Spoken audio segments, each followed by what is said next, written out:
All right, so this is lesson number 4, I think, with Boomer. Up until this point, you have seen everything that I have done with him. Literally, this is session number 4. Like, this isn't session number 6 that you haven't seen 2 of them or whatever. Like, this is legit. Everything I've done with him, you have seen on camera. So this session, what are you doing, sir? He's like, this is when you touch my feet for food, right? Like, this is what we're doing. What a good boy. What a good boy. So up until this point, I have been doing very small clips. I think just on this front left foot. I don't think that I've moved from there. I don't think. But today, in this session, I'm going to move to the other feet and take full clips. And my full clips are still really small. Like, I don't usually ever, in this case I might, but I typically don't like take the whole, you're not gonna be able to see this very well, but like assume that this finger is a nail, just assume. I don't usually take the whole cross section, even doing this makes me nervous, the whole cross section of the nail and try to clip the whole thing. I usually don't do that, especially on black nails, because you don't know exactly where the quick is until you look at the cut surface of the nail. And I have a whole video discussing how to know how far to clip, how far to Dremel file, whatever you want to do, how you know when to stop. I have a whole video on that, so check that out. It's a live stream that I did a little while ago. And Pip wants in on the actions. So I don't usually do the whole cross section. It's like little clips around so that I can monitor the cut surface of the nail and make sure I don't go too far. But today I'm going to start doing actual clips on him, on all of his feet. I'm going to try to clean up his feet as far as like the hair goes, because I will be transitioning in the next session, hopefully, if he does well, to the Dremel. And I will talk about how I introduce the Dremel. I'm not going to introduce that in this session. He has heard it before because I've done other dogs' nails with it, and he's been here in the house, but I've not approached him with it at all. So I'm not going to do that in this session. What I'm going to do in this session is take actual clips on all of his feet and try to clean up some of the extra hair so it won't get caught in the Dremel the next time that I use it. So that's what this is going to be. I'm going to start on the foot that he's comfortable with. I'm going to tap, he's good. Clip, good job. So you always want to do a couple steps back from the last time that you stopped. So like the last time, I was doing little clips on this foot, but I'm not going to start with clips on this foot in this session. I'm going to go back and tap and make sure that he's good. If he's uncomfortable, then I'll go back a couple even more steps and work back up to where we were. But you never want to start where you stopped the last time. You have to kind of give them a little bit of an introduction into it. Good job.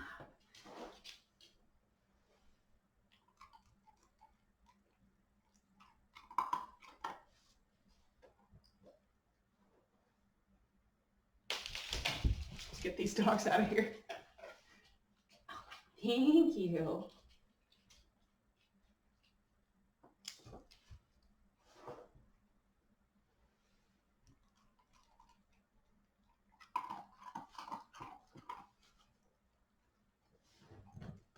Good job. Thank you. Good boy. Good job.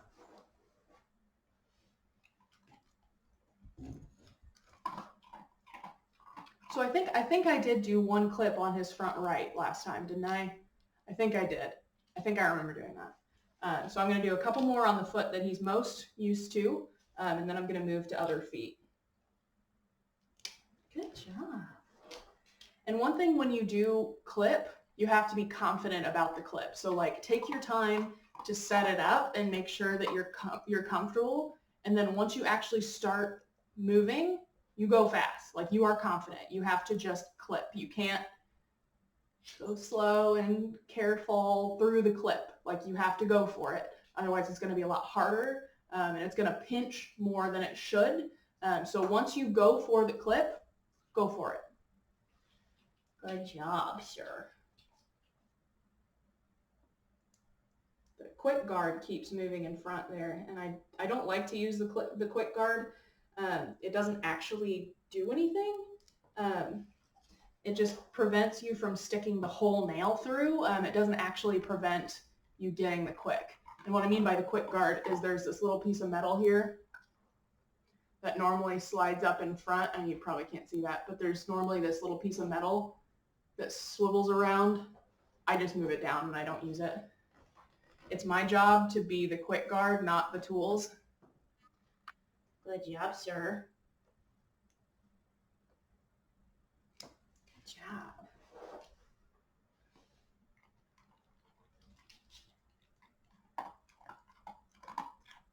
All right, so now I'm going to go to the other foot. And I'm going to take a couple steps back because he hasn't had as much practice on this one. So I'm going to tap. Yes, good job.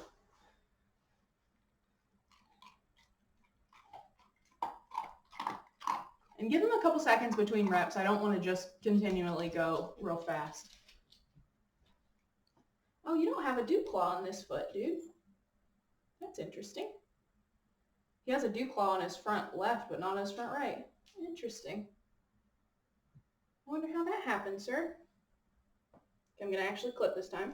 Good. Look at you.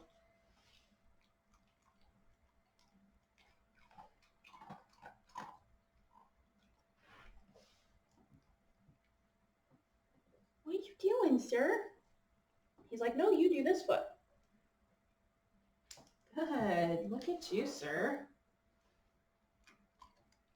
I should probably be feeding him with my left hand, the one that I'm not like using clippers with, because then my hand gets slimy and my clippers get slimy, but it's a really bad habit that I usually only reward my right hand.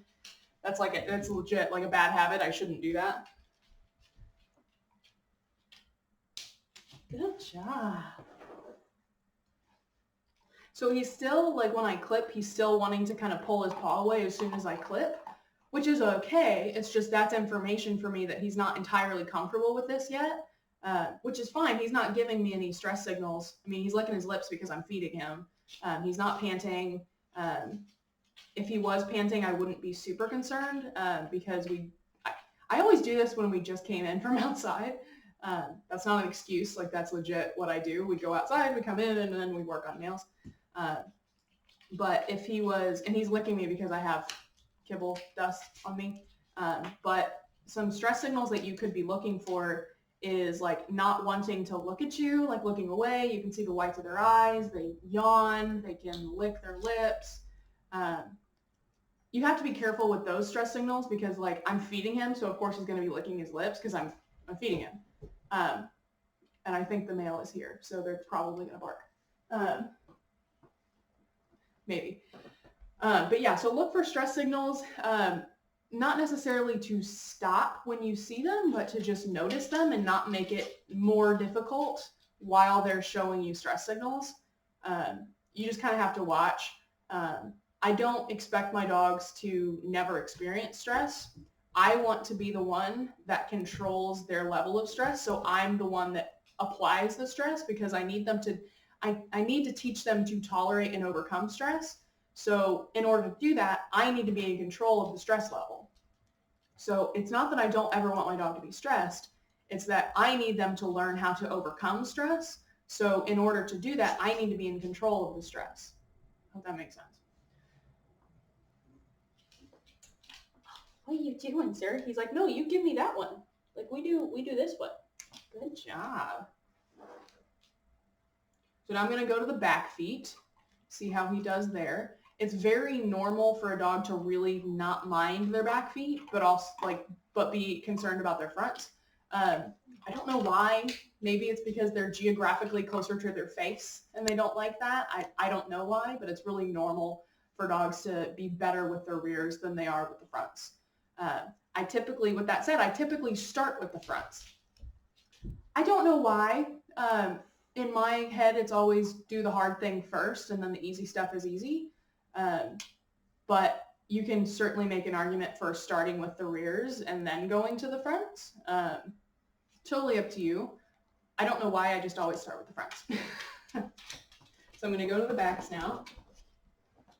And remember, I'm going to go back a couple steps, so I'm just going to touch. Yes. Good job. So he was not stressed out about that at all. I know you probably can't see this very well. I'll try not to spend too much time on the rears, just so you don't feel like you're missing out. No, we're not doing the fronts right now. We're not doing the fronts right now. Yeah, we're doing the backs. You good boy. So he's doing really well, so I'm going to do an actual clip. Good job. And he didn't even mind.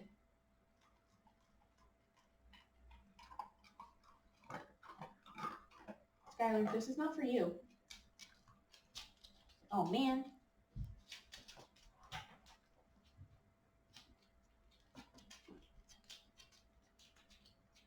Good job.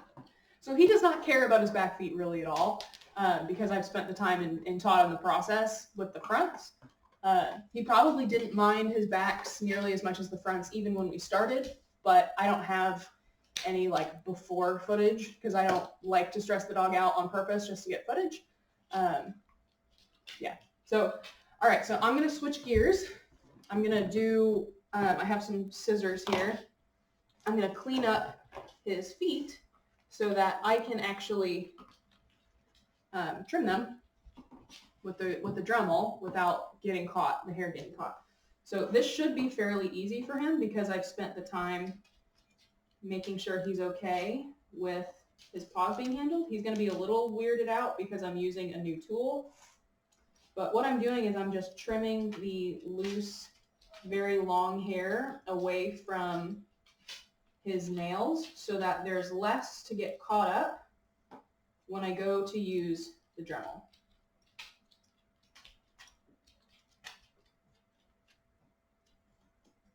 Good job. So that felt weird because I'm trimming the hair on his paw pad. So he's like, what is that? What is going on, dude? You're all right. Good job. Skylar, you are right in the way. Can you move, sweetheart? Good job. Good job. So you got to be careful with scissors, obviously, because I don't want him to get himself cut. So you have to make sure that you are very careful with how you introduce this and how slowly you introduce it. Like I don't want to go too fast. I don't want to risk him jerking away and hurting himself.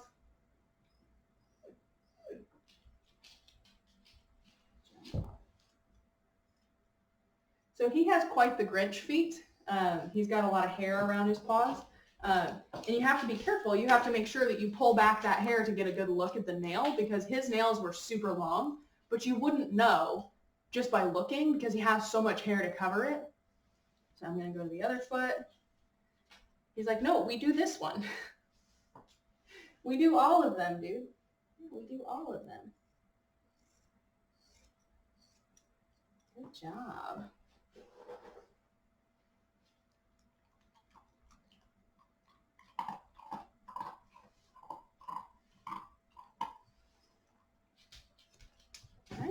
I know.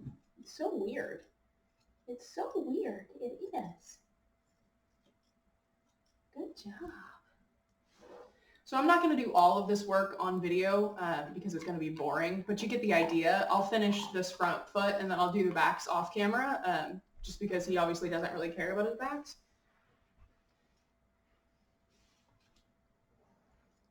Hey, you don't lick the scissors. Don't lick the scissors. So he's a little uncomfortable. I haven't done much with this paw.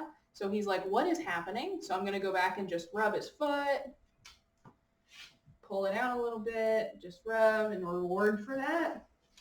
So he's telling me that he's uncomfortable, so I'm going to go backwards a little bit. I'm going to take a couple steps back just to go slow and make sure that he's comfortable. Hey, don't. Good job. Good job. Look at you.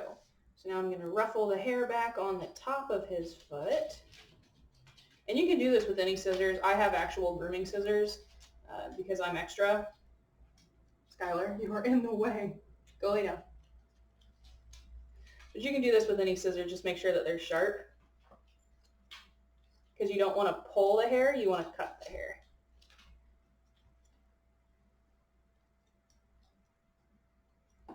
There you go. Now it's a little cleaner. Now it's a little cleaner. All right, so I'll do the backs off camera just so you don't have to watch this super long video. But the idea is that you pull the hair back and you clip the extra hair so that there's less hair to get caught in the Dremel. So let's talk about the Dremel. So the Dremel that I use is, so like Dremel is like it's like Band-Aid. It's like a brand. It's technically a rotary tool. This is the one that I use. It's a knockoff of the Dremel Micro. It has a light on the top. I'm not going to turn it on right now, but when you turn it on, there's a light on the top, which is great. I use sandpaper bands. You can use the diamond stones that you get specifically for this purpose. I don't like to use the grinding stones that come with the Dremel because it can heat up the nail. He's like, we are not done. Look at you. Fine, I'll give you some food. How's that? So I'll link to this somewhere. I have it all over my page and stuff. But anyway, so the first time, let me back up. So the reason that I like to use the Dremel is because it is a consistent thing. It's not like you brace for the clip and then you clip. You can file away just very gradually. It's almost impossible to quick a dog with a Dremel. I have done it. I wasn't paying attention. I looked away for a second and I went a little too far, but really wasn't that big of a deal. You have to be careful with these not to put it on the nail for more than a second or two because it can get hot. But these are really nice. Honestly, these are really nice for nervous dogs because there's no anticipation, waiting and bracing for a clip. It's all just a consistent sound and feeling. I love them. I love Dremels. I'm an anxious person myself, so I don't like to brace for the clip. I don't like that. Just feels nicer. You can also get a very smooth finish with this. With the clippers, you tend to have sharp edges. You can use like a nail file, a regular manual nail file to smooth edges if the dog is really freaked out about the Dremel. But usually, like I've done this with a lot of dogs, like a stupid amount of dogs. And I've yet to come across one that will not let me do this with the proper conditioning. So I'm going to talk about how to introduce this real quick. I know this video is pretty long, but I like these. I like to introduce these, the sound, and just introduce the tool outside of the context of the dog expecting me to do anything to him. So like he has been in his crate while I do other dogs with these. And I really like to do that if you have a dog that tolerates it, because dogs do learn by mimicry. Like if they see another dog tolerating it, they're like, oh, that thing doesn't eat dogs. Obviously it's not an exact science and it's not like, oh, you saw that, so now you're going to be totally cool, but it helps. And I like to introduce the sound separately from the context of I'm going to touch you with something. So I always start with clippers. I always make sure that they're fine with their paws being handled, their nails being pinched, and their nails being clipped and all that stuff before I even introduce the Dremel. So I will turn this on with him in his crate, me completely ignoring him, with him on place, whatever. I will introduce this separately from the context of I'm going to do stuff to you. And then once he's really comfortable with being done stuff to, then I can introduce this, or not necessarily introduce it, but add it to the equation. So what I will do now is I'm just going to turn it on, turn it off, give him food. And then I'm going to end the video. So that was a really good test because I'm not paying attention to him right now.